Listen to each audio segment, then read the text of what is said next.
Işıqları da söndürün də, boş-boş yanır, yalandan pul ödəyirik.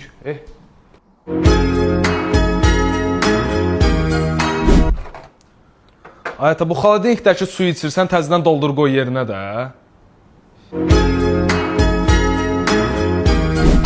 Ama gece yavrulardan biri annesini kaybetti. Ayətə, niyə söndürürsən televizoru? Görmürsən, baxıram.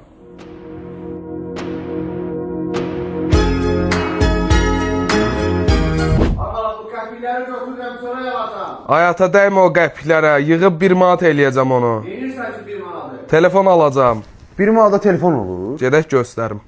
19-28 iyun tarixlərində Baku Electronics'də Dəli Dolu Təkliflər kampaniyasında nağd alışlara 60%-ədək endirimlərdən yararlana bilərsiniz. Həmçinin bütün məişət texnikası, televizor və kondisionerləri nağd qiymətindən 18 aya ilkin ödənişsiz, faizsiz və ya 6 aya ilkin ödənişsiz, faizsiz və komissiyasız əldə etmək mümkündür. Təkliflər təkcə Baku Electronics mağazalarında deyil, həmçinin Seven Space və bakuelectronics.az saytında da keçərlidir.